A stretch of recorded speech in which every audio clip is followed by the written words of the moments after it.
محترم ناظرین سامعین، اگر آپ کو یہ ناول اچھا لگا ہے تو ہمارے چینل کو ضرور سبسکرائب کر لیں تاکہ آنے والی ویڈیو کا نوٹیفیکیشن آپ کو ملتا رہے۔ مہرین اور فہد کے درمیان ایک دوسرے سے بوسے لینا دینا ایک عام سی عادت بن گیا، مگر کبھی بھی گہرے بوسے کنار نہیں ہوئی تھی۔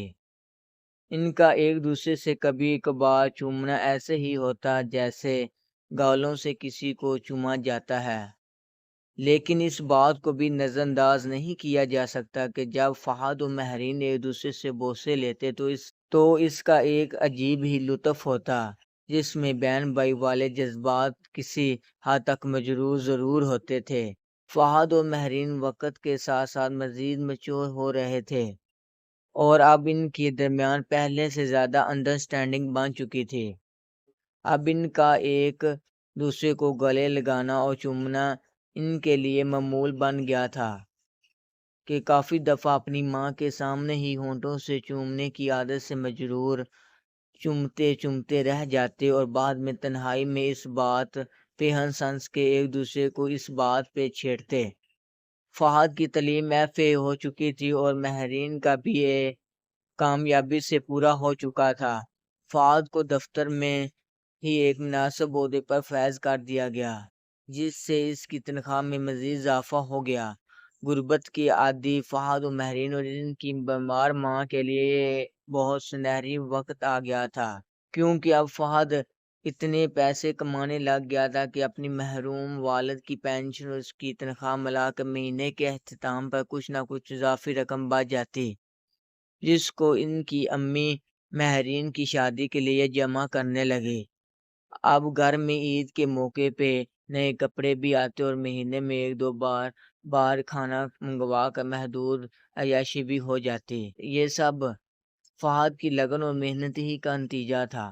حاجی انکل کے گھر میں انجان نامعلوم جوڑے موقع ملنے پر اپنی ہوس پوری کرنے فہد و مہرین کے کمرے کے سامنے کام کرنے آ جاتے، جس کو اب مہرین دن میں اکثر ہی آہیں بھرتے سنتی رہتی اور رات کو فہد کو ساری باتیں مرچ لگا کر بتاتے۔ فہد بھی چسکے لے کر مہرین سے ساری باتیں سنتا، اور اب مہرین اور فہد کچھ کھلے الفاظ اور دو معنی الفاظ بے جھجک استعمال کرنے لگے تھے۔ بہن بھائی کے درمیان گفتگو میں ایسی بے تکلفی مناسب تو دونوں کو ہی نہ لگتی، لیکن جب کوئی سمجھانے یا ٹوکنے والا ہی کوئی نہ ہوتا تو معاملات قسمت کے ہاتھوں ہی رہ جاتے ہیں۔ تاروں بڑی سرد رات تھی۔ فہد و مہرین بالترتیب 20 اور 22 سال کے ہو چکے تھے۔ دونوں مکمل جوان اور ماضی کے حساب سے زیادہ میچور ہو چکے تھے۔ مسائے کمرے میں ہونے والی انجان کام زیادہ تر مہرین ہی دن میں سن پاتی، لیکن آج اتنے سالوں بعد دوبارہ سے فہد اور مہرین کو وہ سب سننے کا موقع ملنے والا تھا۔ دروازے کی کنڈی کے کھولنے کی آواز مہرین اور فہد کے چہروں پر شیطانی مسکراہٹ لے آئی۔ چڑ کی آواز سے دروازہ کھلا اور بند ہو گیا۔ فہد اور مہرین اپنے گرم بستر چھوڑ کر دیوار پہ کان لگائے سب سننے لگے۔ ہمیشہ کی طرح چومنے کی آوازیں آئی، کچھ دیر بعد باقاعدہ باتوں کی اور ایک لڑکی کے رونے کی سسکیاں آنے لگی۔ وہ باتیں سن کر مہرین اور فہد پتھر کے ہو کر رہ گئے۔ وہ باتیں دل دہلانے والی تھی، جس راز کی تلاش میں فہد و مہرین ہمیشہ سے تھے کہ آخر وہ لڑکا لڑکی کون ہے۔ آج ان کو اس بات کا جواب ملنے لگا، مگر ان کے ساتھ بہت ساری اور باتیں بھی کھلنے لگیں۔ اپنی بہن پہ دست درازی کا ملال تو بہرحال فہد کو ستاتا رہتا تھا، مگر اس کے ساتھ ساتھ مہرین باجی کے موجود جسم کا سائز فہد کو بہت پسند آ رہا تھا، کیونکہ پچھلی دفعہ جب اس نے اپنی بہن کے جسم چومے تھے، اس کے سائز سے اب اس کا سائز بڑھ چکا تھا۔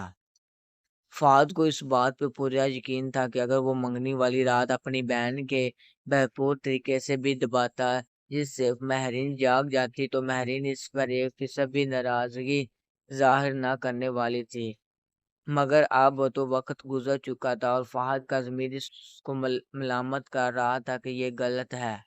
فہد اس غلط فہمی میں مطمئن تھا کہ مہرین باجی اس رات والی دست درازی سے انجان ہے، مگر ایسا نہیں تھا۔ مہرین وہ سب جانتی تھی اور وہ صرف اس لیے خاموش تھی کہ کیونکہ فہد کو شرمندگی کا سامنا نہ کرنا پڑے۔ یہ مہرین کی دریا دلی تھی کہ اس نے فہد کے جذبات کا اس قدر سمجھداری سے خیال رکھا، ورنہ اگر وہ اس بات پہ فہد کو سمجھانا یا منع کرنا چاہتی تو عورت کے پاس قدرت کی عطا کردہ ایکسپریشن اور جذبات کی ایسی طاقت ہے جس کے بل بوتے وہ مشکل ترین بات کو بھی پلکوں کی ایک بنجش سے محسوس کروائے دے۔ مہرین کی خاموشی فہد کے لیے واقعی فائدہ مند ثابت ہوئی۔ منگنی کو چلتے ہوئے 2 ماہ ہو چکے تھے۔ مہرین کے سسرال والے، جن میں صرف ایک بھائی بھابھی اور ان کے 2 بچے شامل تھے، کسی نہ کسی بہانے سے مہینے میں وہ ایک چکر لگا جاتے تھے۔ مہرین کا منگیتر ٹیکنیکل ڈپارٹمنٹ میں، وہ پاکستان کے مختلف حصوں میں اپنی کمپنی کے پروجیکٹ کی دیکھ بھال میں گھومتا رہتا۔ اچھی تنخواہ کمانے والا منگیتر ہر بار نت نئے کپڑے جوتے ضرور بھجواتا۔ مہرین کے چہرے کی لالیاں اس وقت دیکھنی ہوتی جب اس کے سسرال سے کوئی نہ کوئی نیا تحفہ موصول ہوتا۔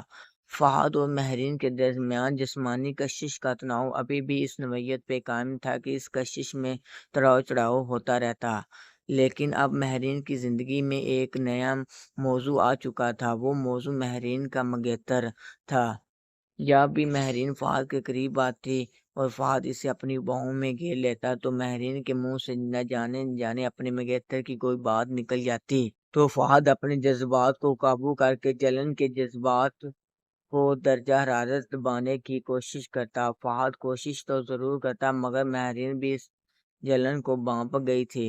ایک روز فہد اپنی ڈیوٹی سے تھکا ہارا گھر پہنچا اور اسے دفتر میں کام کا بہت دباؤ تھا، جس کی وجہ سے اس کا موڈ بھی خراب تھا۔ گھر دیر سے آنے کی وجہ سے مہرین نے محبت بھرے جذبات میں بڑے مان سے فہد کو ڈانٹ دیا۔